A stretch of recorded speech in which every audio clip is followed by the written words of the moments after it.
The Trump Pentagon does not welcome Black people. Questioned CQ's qualifications because he was Black. There's no rule of law left.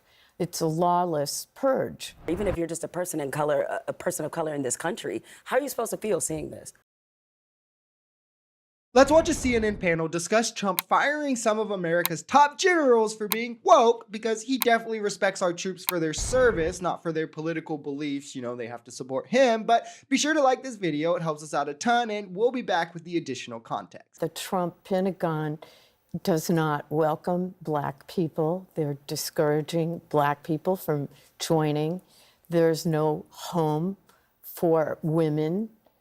We know also the CNO of the Navy, the Chief Naval Operations Officer, who's a woman, was also fired tonight. And it's kind of funny because Trump was like, well, we're finally going after the Pentagon. And MAGA's like, see, we told you he would do it. You said he wouldn't. Yet, what is he doing to go after the Pentagon, you might ask? He's firing the second Black man to hold the highest officer position in the country because he's Black and spoken out about race. Then he fires the first woman to lead the Navy because she's a woman and has spoken out about misogyny. And we know this is true because he said he was going to rid of the woke and diversity in the military. One of his first acts as president was firing the first female Coast Guard commander, literally citing excessive focus on diversity as his reason. So it's clear there is no actual cause here.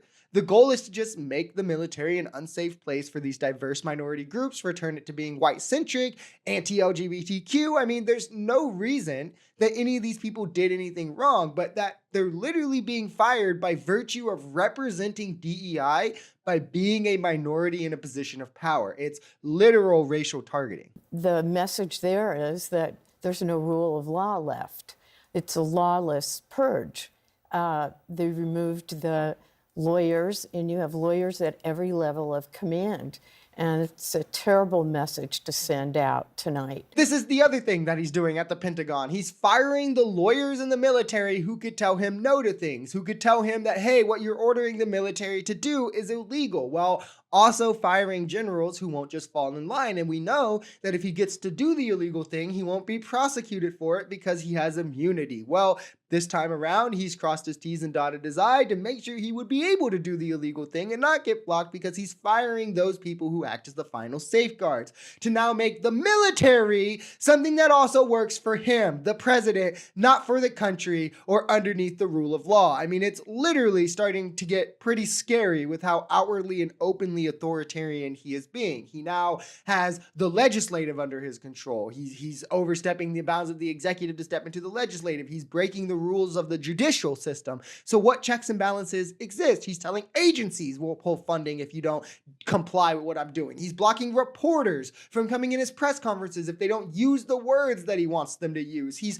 telling states that he's going to pull funding from them if they don't comply with his executive orders. I mean, this kind of dictatorial action is being cheered on by MAGA as destroying woke. Pete Hegseth basically questioned CQ's qualifications because he was Black, and he said that in that podcast. That this is in the Associated Press story. His remarks saying, "I don't know if he's qualified. Maybe he is. Maybe he isn't," because he was Black. So it's hard for anyone to read this, other than the fact, as you pointed out, that this is a very directed purge that has nothing to do with philosophy, that has everything to do with the faces of the military, which Pete Hegseth has said several times that he doesn't respect women soldiers and he doesn't respect people of color serving in these positions. And so by putting this out there, if you're in the military and you're a person of color, or even if you're just a person of color in this country, how are you supposed to feel seeing this? This is the only response to have. And CQ Brown has more qualifications than Pete Hegseth, to be clear. He would be more qualified for Pete Hegseth's job,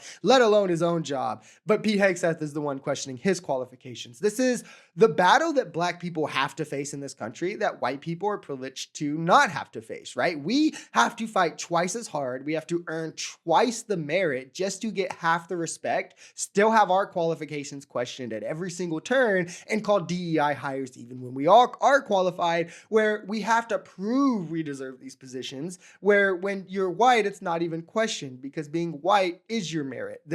It's so clear that this is just about what MAGA wants the face of the military to be, and they don't want it to be people of color or women. There's no other reason, no other justification that makes sense, and they've made this clear every step of the way. And as a person of color in this country, I mean, it's starting to feel like it did like a decade ago, where I'm constantly worried about what racist thing might happen or be said, not just to me, but nationally, where especially under Biden, for all the knocks I have on him, for his own muddy history with race, under him, America felt safer for people of color. It wasn't perfect. I'm not crazy, but racism wasn't allowed or normalized or put on TV or broadcast to the same way we've seen under Trump. I see people of color being targeted on TV, being harassed by ICE.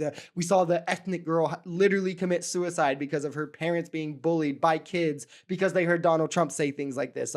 Being told that black people are animals on social media, we're genetically inferior. Like, this is what Trump wanted, and this is what MAGA voted for. And for those of us who become the victims of it, it's not okay. And it's something that I don't know if I could ever forgive, because you have to think, it genuinely makes me happy that my son is white facing. And that's something that I had wished that I never had to say, but it amazes me how many people I grew up with, how many people I thought I could consider a friend who would look me in the face, they would smile while they talk to me, that happily will go and vote for my rights to be eroded away, for my equality to be pulled from, for racism to become normalized and accepted again, because, well, either they're okay with all of that or they think that their pocketbooks will be better. It's literally kind of mind-blowing. Hey, you! Yes, you! We now have a Substack website where you can help support the channel. For just $8 a month, you can get daily articles exposing the chaos in Trump's first 100 days, a weekly podcast, and other exclusive perks, all while helping the channel grow and defend democracy. This is something that's